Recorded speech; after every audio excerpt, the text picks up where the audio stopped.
I always wanted to be a fisherman, and started when I was 16. To buy a weir license is very hard. There's only very few left, and people that have them don't want to give them up. So it took me, quite a while to buy that. I got the weir license, I think, 8 years ago, and we put the weir in. We moved it from Walton to Bramber, and we set up in Bramber because it was closer to home. It was a better location for fish and science. And we've seen about 70 different species at the weir. We only harvest about 7 species, from herring's our main species, flounder, gaspro, shad, scalpin, tomcod, and squid would be our commercial species, mackerel as well. And then the rest of the species we see are non-commercial, and we release them. We live release them. We have different ponds set up to hold things in so that we can release everything that we don't commercially use. My belief is that we're sustainable because they're non-efficient. We just take a little piece each tide, right? It's fine to have an ocean full of fish, but I think people need to be able to fish them too. So Atlantic sturgeon are large anadromous fish. They're kind of enigmatic. They're often around the bottom, and they're not encountered very much by people. So we know a little bit about them in the river when they come in the river to spawn, but their marine migration was pretty much just a big knowledge gap. Of course, this is Atlantic Canada, so a lot of the species that we work on, whether it's alewives or it's sturgeon or it's shad, a lot of species are commercial species that people gain their livelihoods from. So it's really important that that they're managed well. With OTM, one of the main focuses was looking at the movement and behavior in Minas Passage, which is a place that's scheduled for turbine development. People being concerned about coastal development projects and things like that, and turbines, and will that affect Minas Basin? Will it affect the bay? Will it affect the ecosystem?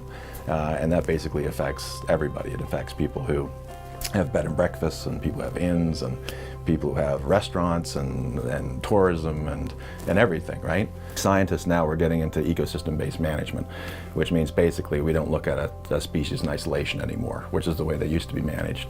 Now we have to think about what they're eating, what's eating them, and all that kind of stuff in the system.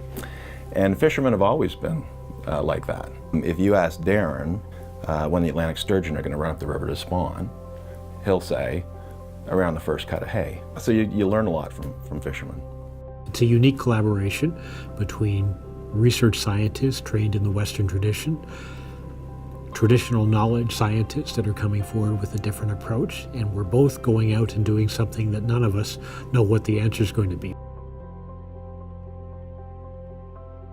We are incorporating the First Nations perspectives, having them bring it to the table and help us design the experiments, so that when we go out there and when we do this, everybody's pre-primed to pull in the results that we get and feed them back into their knowledge systems. Our role in the Bramber Weir revolves primarily around getting an infrastructure established that's going to let the people who are down there answer the questions that they have to answer. For community-led conservation to succeed, in my opinion, it starts with trust. All the people who are involved in this one have to believe in the motives and believe in the information that the other groups are bringing to the table. If you have a disagreement, you discuss it, you talk it out, you build the trust from the discussions of this open and transparently, not from trying to steamroll over the top of that. Second thing that needs to be recognized is ideas, especially good ideas, originate from many different places.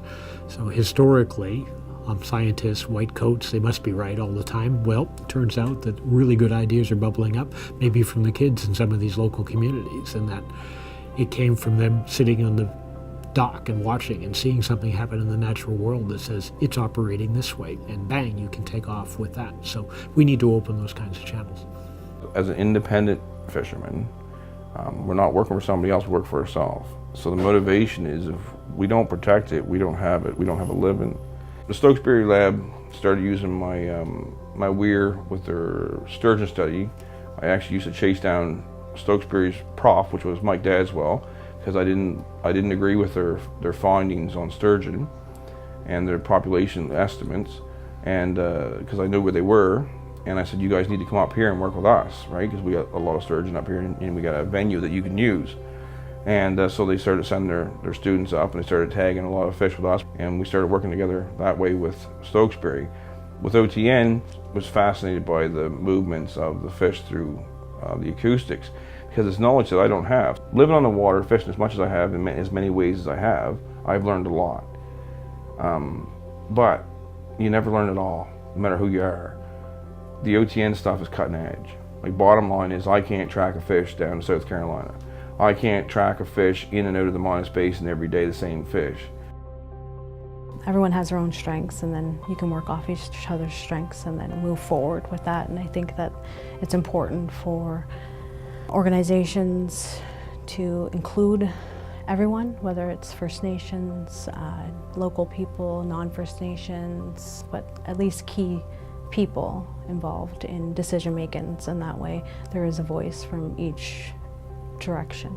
We collect data, not only data from our knowledge holders, but data, a collection from academics, local knowledge, local fisher people, because they all have different knowledges, they all have different strengths, so working with those will help our research and our education grow. We're in charge of the 7 generations ahead of us, so using that practice of Nadukalimk, taking only what we need today so we can save for the next 7 generations, because that's my responsibility. The Bramber Weir is such a small, localized fishery, and so opening up the Bramber Weir in a transparent manner then exposes that method of fishing to a wide variety of people that may otherwise not really understand a very localized and low impact type of gear. And so I think one of the biggest threats is actually not competing people at the table, it's no one at the table, right? It's no one showing up to a town hall when we ask questions about how do we want to use our marine space.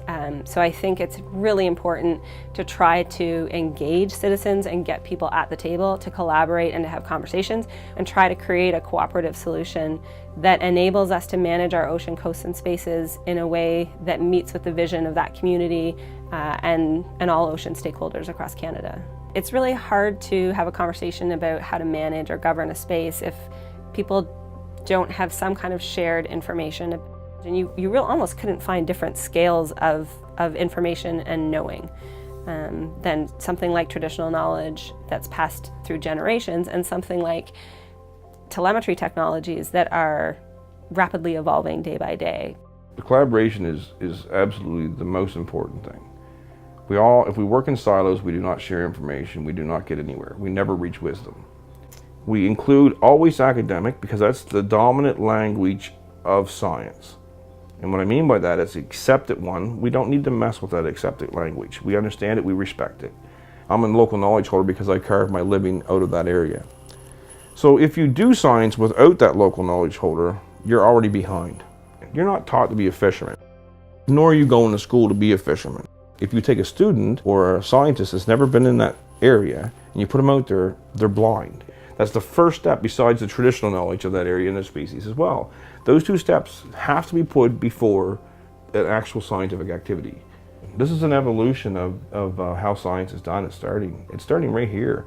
The Indigenous peoples and the local people, the reason there's conflict is we want to actually know what's really there. Like, if we see that paper come out and there's only 1 eel in it, when we know there's thousands, we're going to argue that paper immediately. You need to be representative of what they see. We have to use the Indigenous and we have to use the local knowledge first, then we write.